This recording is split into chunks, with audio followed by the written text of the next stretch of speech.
I heard the rocks before I saw them, a roar like coal wagons loosed from a trestle, and the whole cabin shuddered as if a giant hand had seized it. The lantern flame flattened, glass chimed in its frame, and splinters of bark fell from the rafters into my hair. Above the din, there rose a shrill, inhuman cry, and then another, closer, until the very boards seemed to answer. Men have pressed me these many years to set down plainly what befell us on that shoulder of St. Helens, and I do so now with some reluctance. If you would hear more such accounts, give this one your attention, pass it along, and tell me below which party you might have joined had you stood where we stood that summer. It began 2 weeks earlier, when the mountain was still only an enterprise to us, a column of figures in our ledgers and a line of timber against the sky. I was 30 years of age in July of 1924, a bookkeeper by trade and a miner by necessity. We had come to the southeastern flank of Mount St. Helens in search of gold along a narrow gorge the loggers called Ape Canyon, though at the time I took that name for the usual frontier humor. The date was the 10th of July when we first packed in our supplies from Spirit Lake. Flour, bacon, coffee, blasting powder, our rifles, and the contrivance of shovels, picks, and sluice boards that made up our little operation. There were 5 of us. Fred Beck, who had first traced colour in that gulch the previous season, was our de facto leader, though no man had appointed him as such. There was Smith, older than the rest, whose Christian name I had known and since forgotten, for we called him simply Smithy. Hank was the youngest, broad in the shoulders and quick to laugh, a logger by occupation, and there was John Peterson, a quiet Swede who had a way of listening more than he spoke. I was there to keep the books, cook when required, and lend a hand with the pan and shovel. We followed a rough elk trail along the muddy river, then cut west toward the canyon, the mountain rising white and aloof above the dark belt of fir and hemlock. Our packs bit into our shoulders, and the day was warm enough that the snowfields on the summit shone like polished bone. The air smelled of pitch and damp earth, and the constant rasp of cicadas set up a kind of background chatter that made our own conversation feel small. By late afternoon, we had reached the site where Fred had thrown up a crude cabin the year before, little more than a box of logs chinked with moss, perched on a ledge above the gorge. Ape Canyon itself was a narrow, precipitous cut, its walls dropping sheer to a chaos of boulders and wind-fallen trunks below. The sound of water reached us from somewhere in its depths, a steady murmur that never quite rose to a roar. We set down our loads with the relief of men who have earned it. Hank dropped onto a stump and fished for his tobacco pouch, passing it first to me, then to Smithy. "You mark my words," Hank said, as he tamped the shag into his pipe.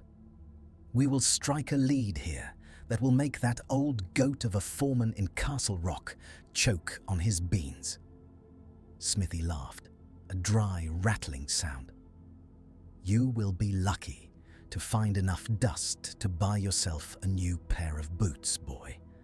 This country has a way of promising more than it delivers." "What will you do if it does deliver?" I asked Hank. The question came to my tongue unbidden, perhaps because I wanted to hear something hopeful spoken aloud in that wild place. He drew on his pipe, squinted toward the mountain. "There is a girl in Kelso," he said. "Her father runs the hardware store. He told me I must have a stake before I can speak to him in earnest. A proper stake, not just wages. I would like to walk into that store with a poke of dust and lay it on his counter." Fred smiled at that, though he said nothing. Peterson, sitting on his heels by the fire pit, glanced up only briefly, his pale eyes reflecting the orange light as he struck flint to kindling. In that moment, we were only men in the woods, with the usual dreams of money and marriage and some small security. Had I understood how little the mountain cared for such plans, I might have turned back then. Our first days were occupied with the practicalities of any small mining venture. We repaired the cabin roof where the winter snow had bowed it, reset the sluice boards in the creek that threaded down from the higher slopes, and took our bearings by compass and landmark. We had no wireless set, no telephone, nothing more sophisticated than a pocket watch and a worn surveyor's map that showed the contour lines of the region in faded brown ink. At night, we burned lanterns filled from our store of kerosene and turned in early, for the work was hard and the light went quickly in the timber. The first oddity presented itself on the third morning, though at the time I thought little of it. I had risen before the others to fetch water from the creek, 100 yards or so from the cabin. The air held that blue chill peculiar to the hour before sunrise, and a faint ground mist lay in the hollows. As I approached the water, I heard, very distinctly, 3 sharp knocks somewhere up the slope, spaced at even intervals, as if a man had struck a hollow log with a mallet. I stopped and listened, the tin pail cold in my hand. The forest was otherwise quiet. No wind moved the branches overhead, and even the incessant insect chorus seemed to have paused. After a moment, I heard it again. 3 knocks, the same rhythm, a little nearer. "Fred," I called, though I knew he was still in his blankets. The sound ceased at once, and the silence that followed felt somehow deliberate, as if something had chosen to be still. I told myself it was a woodpecker, though I had never heard one strike so heavily, nor with such measured cadence. I filled my pail and returned to camp, saying nothing of it then, for I had no wish to be the subject of Hank's jokes at breakfast. As the days passed, we fell into a rhythm. We worked the creek and the gravel bars, panning and shoveling, our hands numbed by the cold water. We found colour enough to justify our efforts, though not yet in any amount that would satisfy Hank's ambitions. The weather was clear and hot in the afternoons, the summit of St. Helens standing out against the sky with a kind of pitiless clarity. In the evenings, we sat by the fire and spoke of home, of the war some of us had missed by youth or fortune, of the price of timber, and the talk of new roads that might one day open this country to more than miners and trappers. It was Peterson who first remarked upon the absence of certain sounds. We were coming in from the diggings one evening when he paused on the trail and lifted his head, as if scenting something. "Do you hear that?" he asked. "Hear what?" Hank said, shifting his pan from one shoulder to the other. "Nothing," Peterson replied. "No jays, no squirrels. Even the creek sounds different." I listened then, and it was true that the forest seemed unusually still. There were no scolding cries from the branches, no rustle of small creatures in the undergrowth. The only sound was the low murmur of the water and the distant, faint rumble one always heard from the mountain, like a carriage passing on a road far away. "It is the heat," Fred said. "The animals lie up in the shade. You are making something from nothing, John." Peterson shrugged, but his brow remained furrowed. Later that night, as I lay in my bunk, I thought of that silence again. The logs of the cabin creaked as they cooled, and the men around me breathed with the heavy regularity of exhaustion. Somewhere out in the timber, a branch snapped, a single, clean report. I told myself it was only the wind, though no breeze came through the chinks. On the 5th day, we found the tracks. We had ranged a little farther afield in search of new diggings, following a faint game trail along the rim of the canyon. The ground there was a mix of dust and patches of fir needles, broken by the occasional damp spot where snowmelt seeped from the higher slopes. It was in one of these soft patches that Peterson stopped so abruptly that I nearly walked into him. "What do you make of that?" he said, pointing. At first, I saw only a depression in the earth. Then my eye resolved the shape. A footprint, clear and unmistakable, the toes splayed slightly, the heel deep. It resembled a human foot in form, but it was larger than any I had ever seen, at least 14 inches from heel to toe, and broader than my hand. There were no boot marks, no sign of a heel or hobnails, only the naked impression of skin and muscle. "Bear," Hank said at once. "A hind foot. They can look queer in the right mud." I had seen bear tracks before, and this was not the same.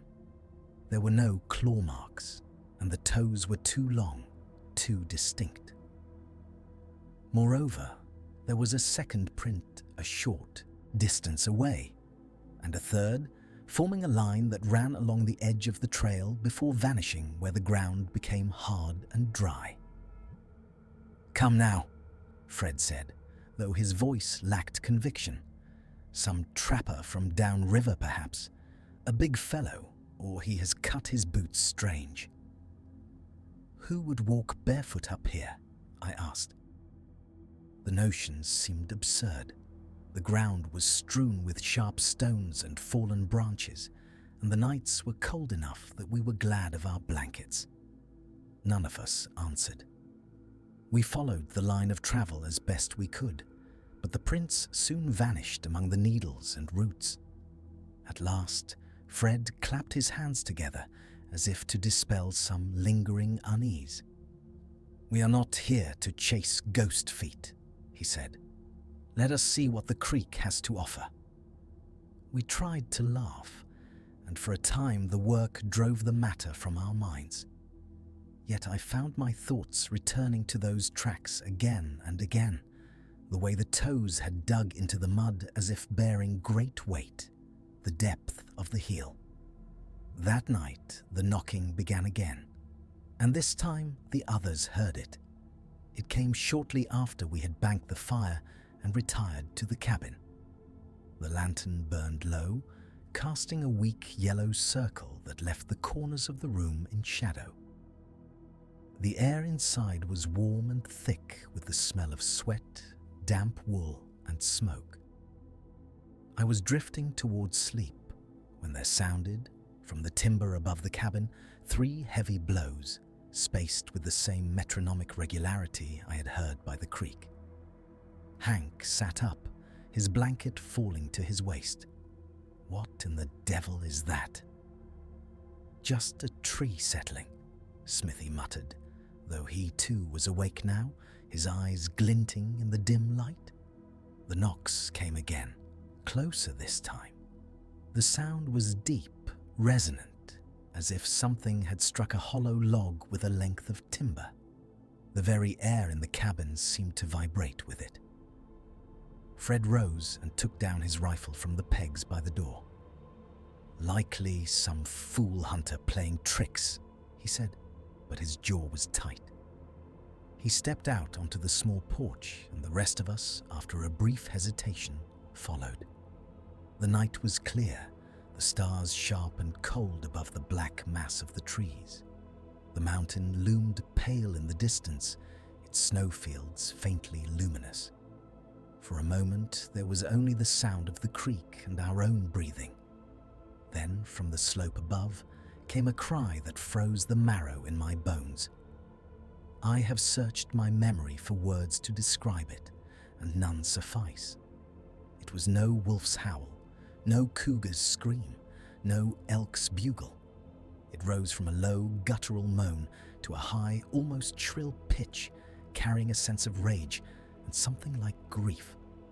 The hair stood up along my arms and my heart seemed to stutter in my chest. "Cougar," Hank said, but his voice was thin, and even as he spoke, the cry was answered from farther off. Another voice of the same terrible timbre, then a third, more distant still, until it seemed the very hills were speaking to one another. "Inside," Fred said quietly. "Bolt the door."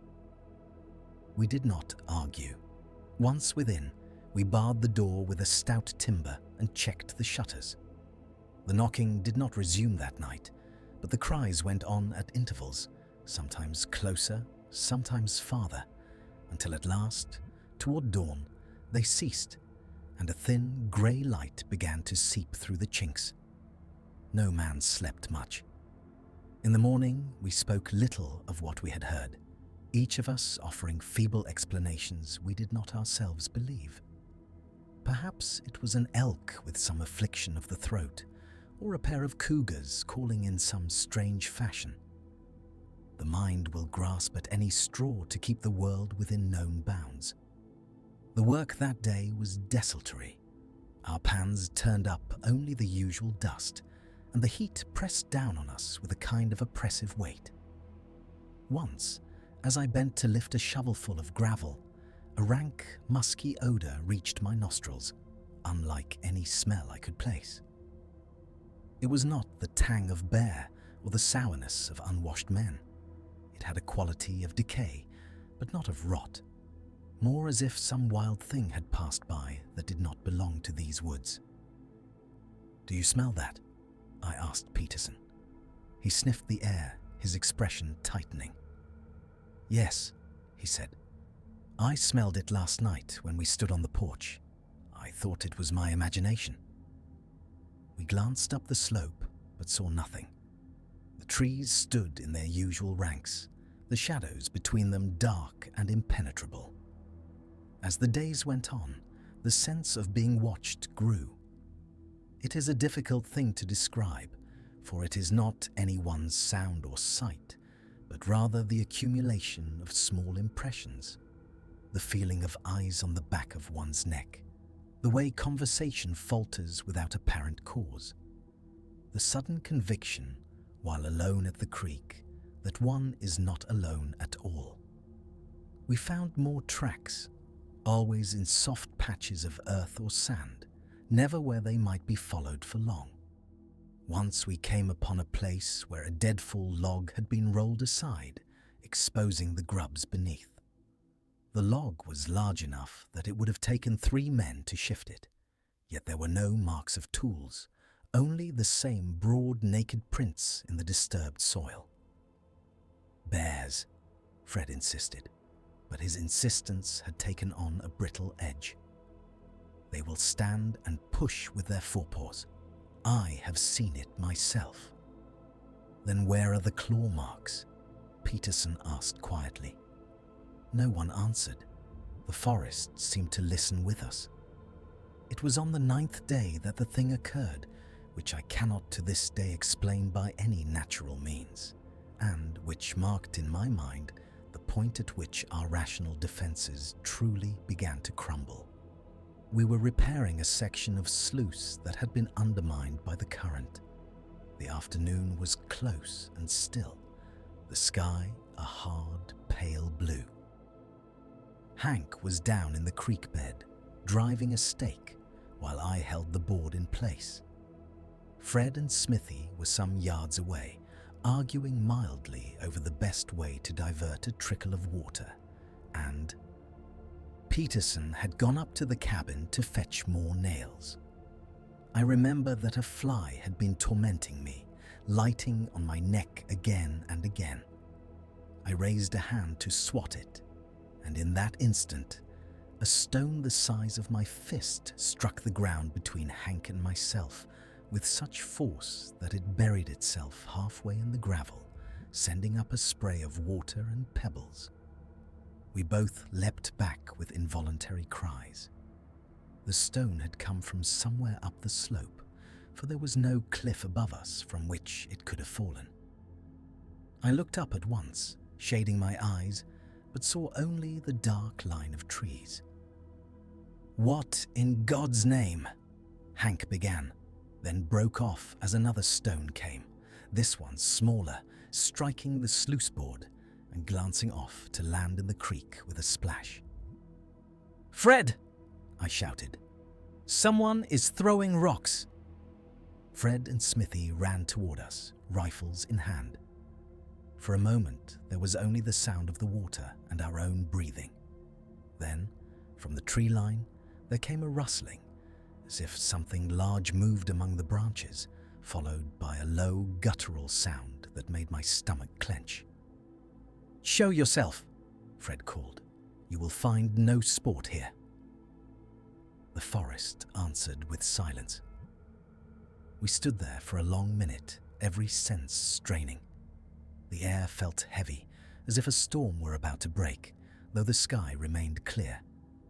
At last, Fred lowered his rifle slightly. "Some damn fool logger," he said, but the words lacked force. "He has likely gone by now. Back to work." We did as he said, but our eyes went often to the trees. No more stones fell that afternoon, but the knowledge that something or someone had the strength and the will to hurl them with such accuracy weighed on us like an invisible hand. That night, the knocking resumed, louder and nearer than before. There were more voices now as well, calling to one another in that awful, wordless speech. At times, it seemed the sounds came from just beyond the clearing, at others from the canyon below, where the darkness pooled. Once there was a scraping along the wall of the cabin, as if something rough and heavy had brushed against the logs. We sat up with our rifles across our knees, the lantern turned low. The air inside the cabin grew stifling, our own breath loud in our ears. No man wished to speak, for fear his voice would betray the tremor in it. "Perhaps we should fire a shot," Hank whispered at last, "to show we are not afraid." "Save your powder," Smithy said. "You cannot frighten away what you cannot see." I do not know how long that night lasted. Time seemed to stretch, each minute elongated by the thud of my heartbeat. At some point, toward morning, I became aware that the forest had grown utterly silent again. The calls had ceased, the knocking stopped. Even the creek sounded muffled, as if heard through a wall. The silence was worse than the noise. When dawn came at last, we emerged into a world that looked, at first glance, unchanged. The sun rose, the Ape mountain shone. The trees stood in their accustomed places, yet there were signs, if one looked closely. The ground around the cabin was scuffed and disturbed, as if many heavy feet had passed to and fro in the night. One of the water buckets we had left on the porch lay 20 yards away, dented as if squeezed by an enormous hand. A length of firewood had been thrown against the door with such force that it had splintered. We walked the perimeter of the clearing, rifles in hand. At the edge of the timber we found prints again, more than before, overlapping and confused. Some were large, others smaller, perhaps half the size, as if made by a younger creature of the same kind. They came close to the cabin, then retreated, then approached again, as if their makers had circled us for hours. "Fred," I said quietly, "we should leave." He did not answer at once. His face was drawn, the lines at the corners of his mouth deeper than I had ever seen them. "There is still gold in that creek," he said at last. "We have not come all this way to be frightened off by shadows and noises. 2 more days. If matters do not improve, we will talk of going." Hank nodded, perhaps more from loyalty than conviction. Smithy looked away, his jaw working. Peterson met my eye and gave a small, almost imperceptible shake of his head, but he said nothing aloud. Here, looking back across the years, I ask myself why I did not insist, why I did not shoulder my pack and walk away down that canyon trail, with or without the others. Yet at the time, the thought of abandoning our tools and supplies, of returning to town with tales of strange cries and footprints, seemed almost as fearful as remaining. To admit one's terror is, in some ways, more difficult than to endure it. The following day passed in a kind of strained quiet. We worked close to the cabin, unwilling to stray far.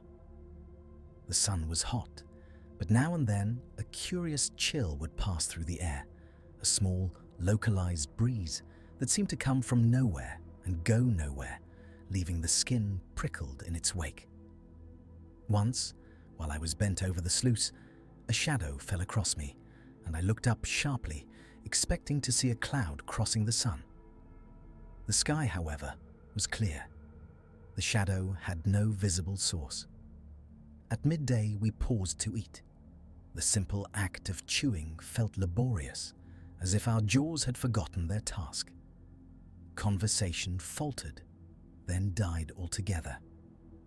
It was then that we heard a sound unlike any we had heard before.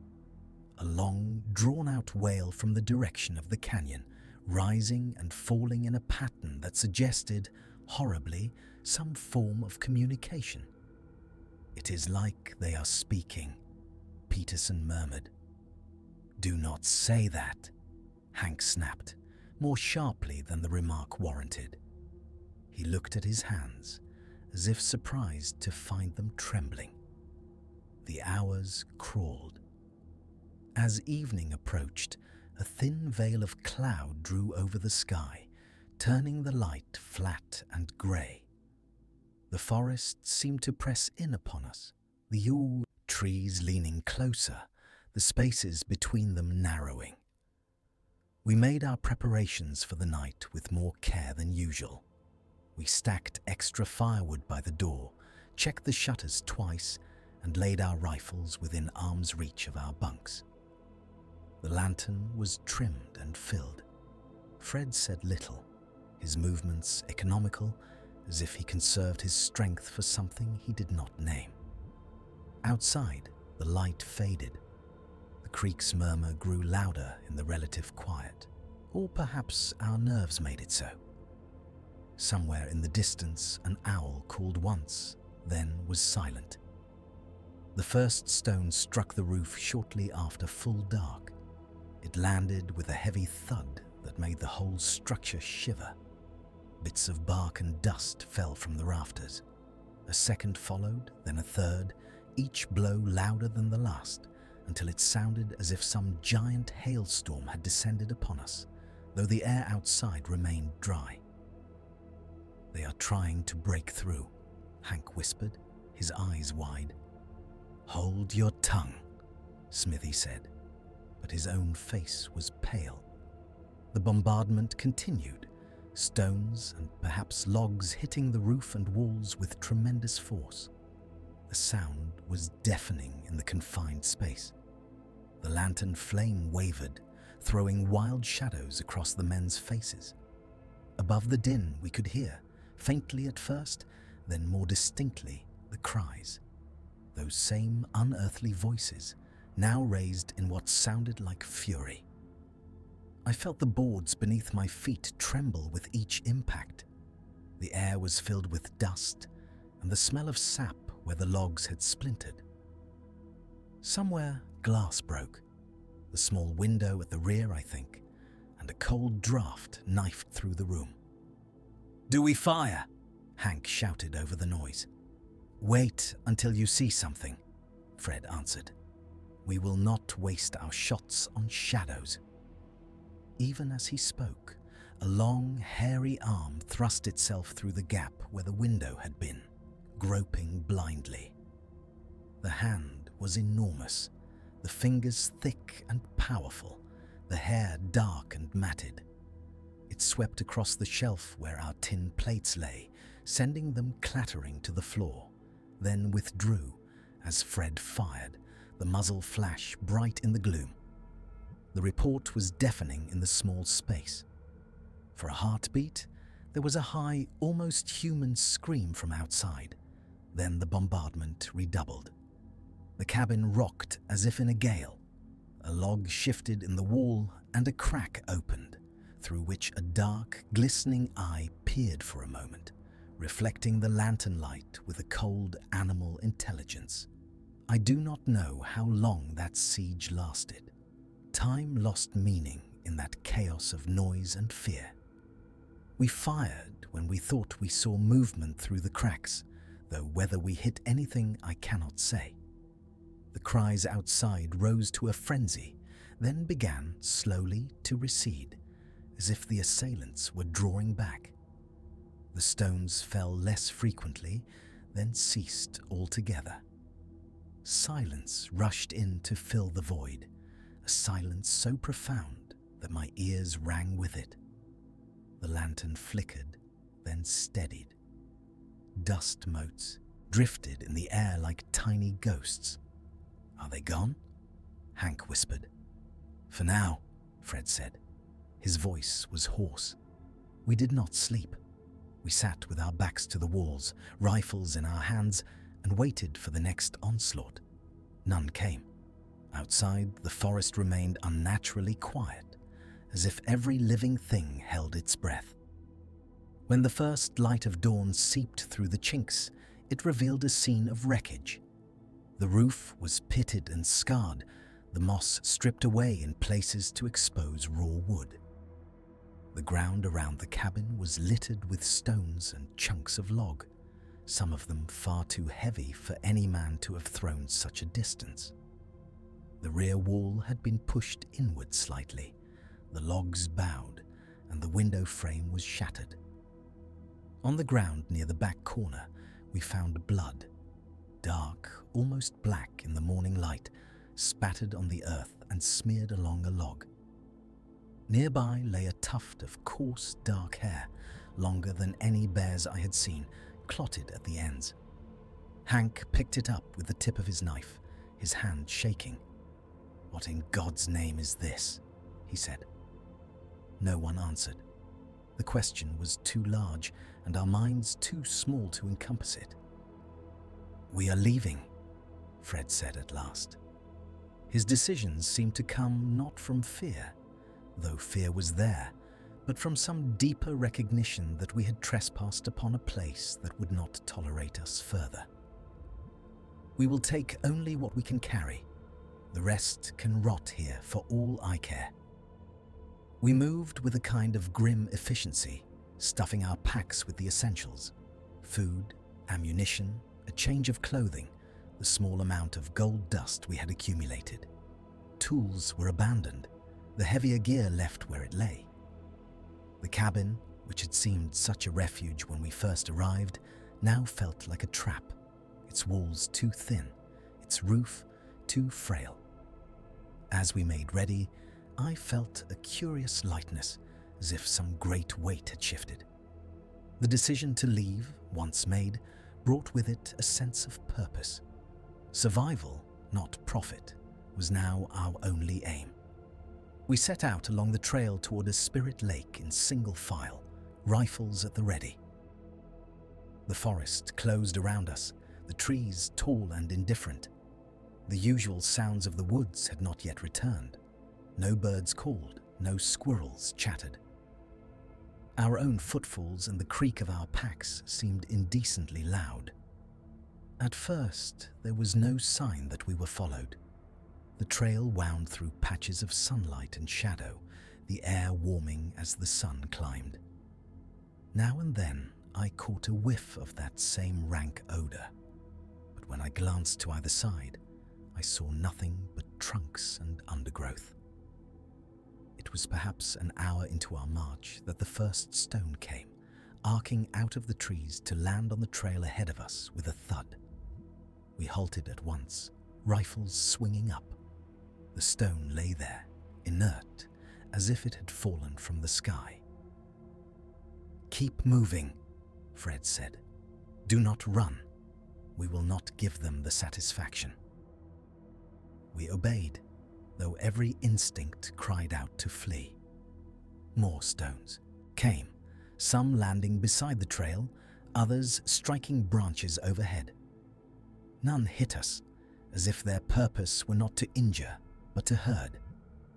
The sense of being driven, like cattle before a drover, settled upon us. At one point, as we crossed a small ravine, I heard a heavy footfall on the slope above, then another, matching our pace. I glanced up and, for the briefest instant, saw a shape moving between the trees.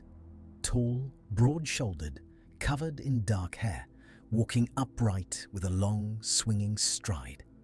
Its head turned toward me, and I glimpsed a face that was neither wholly ape nor wholly man, the brow heavy, the eyes deep-set and dark. Then it was gone, swallowed by the timber. I said nothing at the time. To give voice to what I had seen would have made it too real. Even now, writing these words, my hand hesitates. The harassment continued for some miles, then began, gradually, to lessen. The stones fell less frequently. The sounds of movement in the forest grew fainter. At last, near a stand of younger firs where the trail widened, the sense of pressure eased, as if we had crossed some invisible boundary beyond which we were no longer of interest. Not long after, we heard, faint and blessedly ordinary, the chatter of jays and the scolding of a squirrel. A breeze stirred the branches, carrying with it the familiar sense of pine and earth, untainted by that foreign musk. I had not realized until that moment how much I had missed such simple things. We reached Spirit Lake in the late afternoon, footsore and hollow-eyed. The water lay calm, the surface ruffled only by a light wind. A few fishermen's skiffs bobbed near the shore, and smoke rose from the chimneys of the lodge where tourists sometimes stayed. The sight of those small human signs in that vast wilderness struck me with a force I cannot describe. It was as if we had stepped from one world into another. The proprietor of the lodge, a stout man named Harris, came out to meet us, wiping his hands on his apron. His jovial expression faltered as he took in our appearance. Torn clothing, faces grey with fatigue, eyes sunken. "You boys look as if you have seen the devil," he said. The attempt at humour fell flat. "We need to send a message to Kelso," Fred said, "and to the Forest Service.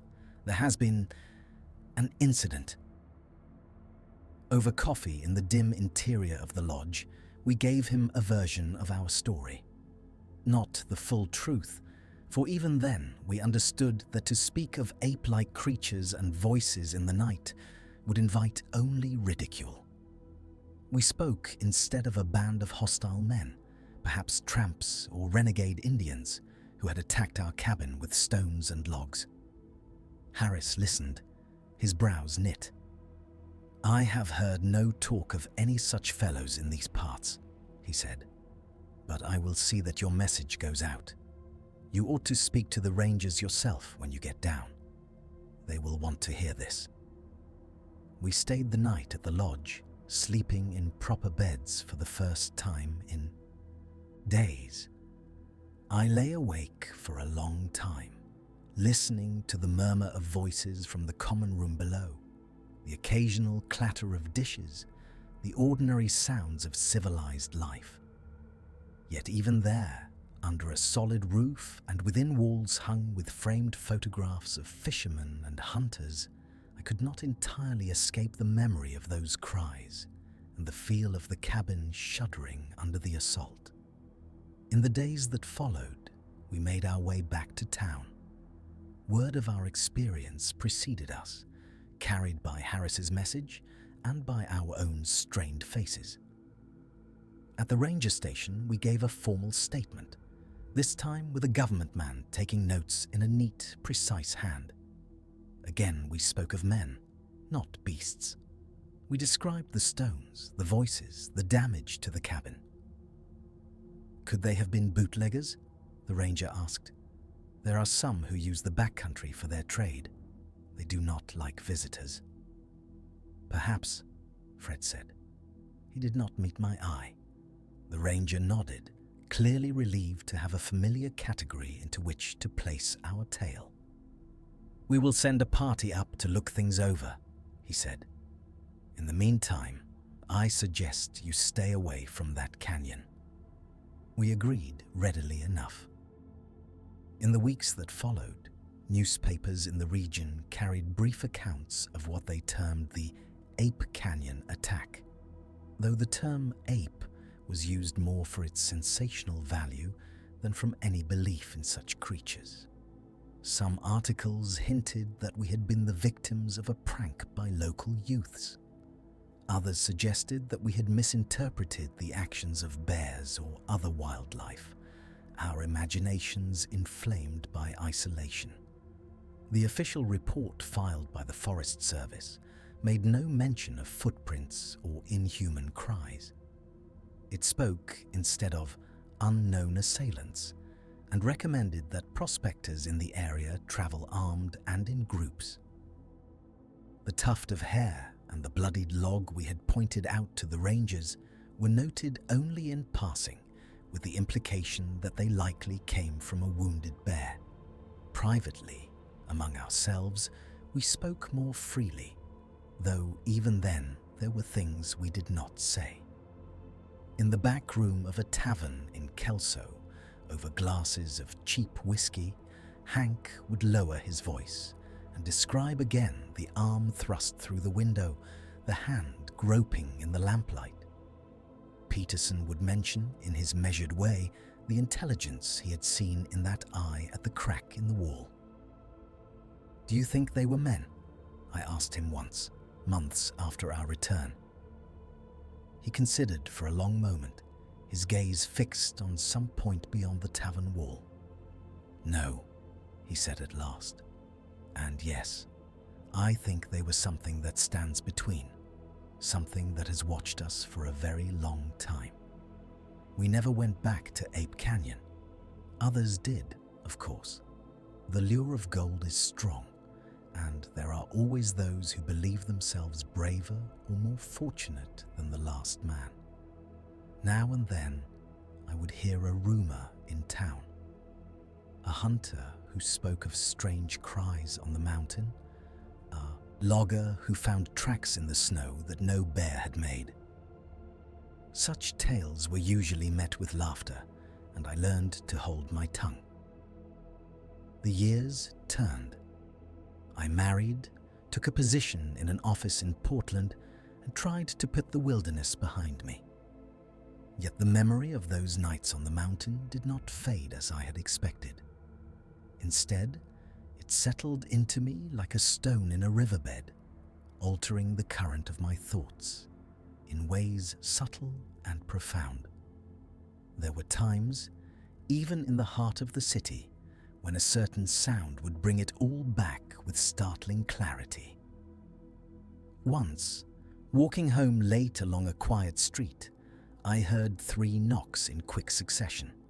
A workman somewhere striking a pipe, perhaps, or a neighbor closing a shutter. The hair rose on my arms, and for a moment the brick walls around me seemed to dissolve, replaced by the dark ranks of firs and the looming bulk of St. Helens. Another time, years later, I took my young son to the zoological gardens. We stood before the ape house, watching a great chimpanzee move with deliberate grace along the bars. When it turned its head and met my gaze, something in the depth of its eyes, some glimmer of recognition or calculation, made my breath catch. It was not that the creature resembled what I had seen. That thing on the slope had been larger, its features more man-like, but rather that it revealed, for an instant, the thinness of the line we draw between ourselves and the rest of creation. I lost touch with some of the men from that summer, as one does. Smithy died of a lung ailment not long after, his years in the mines catching up with him. Hank married his hardware girl, though not, I think, with the stake he had once envisioned. He took work in the mills and grew stout about the middle. Now and then, when the talk in the tavern turned to hunting, or to the latest craze for expeditions to far places, he would catch my eye, and we would share a brief, unspoken understanding. Peterson, I saw only once more, on a grey afternoon in 1932. I was walking along the waterfront when I spotted him sitting on a bench, his shoulders stooped, his hair more silver than blonde. I almost passed him by, so changed was he, but something in his profile drew me. "John," I said, approaching. He looked up, and for a moment there was no recognition in his eyes. Then his face lit with a faint, wry smile. "Well," he said, "the mountain bookkeeper." We spoke for an hour, our conversation circling inevitably back to Ape Canyon. He had gone north for a time, he said, working in the logging camps of British Columbia. But he had not found peace there either. "I have heard similar tales among the Indians," he said quietly, glancing around as if wary of eavesdroppers. "They have many names for such beings. Some say they are a kind of people who went another way. Others say they are spirits that wear flesh when it suits them." "And what do you say?" I asked. He looked out over the water where a steamer was, making its slow way downriver, smoke trailing in the damp air. "I say that we are not as alone as we like to think," he replied, "and that there are places where the old things still walk." We parted with a handshake and a promise to meet again, a promise we did not keep. Some years later, I heard that he had been killed by a falling tree in a logging accident. The news came to me in a brief notice in the paper, and I found myself wondering absurdly whether he had heard any strange cries in the forest that last day. In the privacy of my own home, I began to read what I could find on the subject, though I did not always admit the nature of my interest to my wife. There were accounts from the Himalayas of a yeti, from the wilds of Canada of a Sasquatch, from the swamps of the south of an skunk ape. Most were vague, second-hand, easily dismissed. Yet scattered among them were details that struck uncomfortably close to my own experience. The knocking on trees, the thrown stones, the sense of being herded. I wrote once to a man in British Columbia who had published a small pamphlet on the subject. In my letter, I hinted at my own encounter without giving specifics. His reply was courteous but non-committal, filled with talk of misidentified bears and the unreliability of frontier stories. It was clear that he too feared ridicule more than he desired the truth. Over time, I came to understand that what troubled me most was not the fear I had felt on that mountain, real and visceral though it had been. Fear passes, or at least dulls. What remained was a kind of wound in my understanding of the world. I had been raised, as many of my generation were, to believe in progress, in the steady march of knowledge. The wilderness was something to be mapped, measured, tamed. To admit that there were great, upright creatures walking in the forests of our own continent, unseen and unacknowledged, was to concede that our knowledge was far from complete. Now, in the autumn of my life, I have made a kind of uneasy peace with that thought. I no longer feel the need to explain away every anomaly, nor to fit every experience into some neat, scientific category. There are things that dwell in the margins of our maps, whether of land or of understanding, and they are no less real for our ignorance of them. When men ask me now about Ape Canyon, I tell them what I can, within the bounds of what they are willing to hear. I speak of stones and voices, of a cabin rocked by unseen hands. Sometimes, if their eyes do not yet show that glaze of polite disbelief, I go a little further. I describe, in simple terms, the arm that reached through the window, the hand groping in the lamplight. What I do not always tell them is the detail that returns to me most often in the small hours, when the house is quiet and the world outside my window has taken on that peculiar watchful stillness. It is not the cries, nor the stones, nor even the glimpse of that figure on the slope. It is the memory of that one dark eye at the crack in the cabin wall, watching us with a calm, appraising gaze, as if weighing not only our strength, but our purpose there. There was no simple animal hunger in it, no mindless rage. There was, instead, a kind of recognition, and something that might have been contempt. On some nights, when the wind is still and the city's noises have fallen away, I fancy I can hear, very faintly, 3 distant knocks, spaced with that same measured cadence, as if from some far-timbered ridge. And in those moments, I know, with a certainty that is both terrible and strangely comforting, that whatever walked above Ape Canyon that summer has no need of our belief to go on walking unseen in the dark.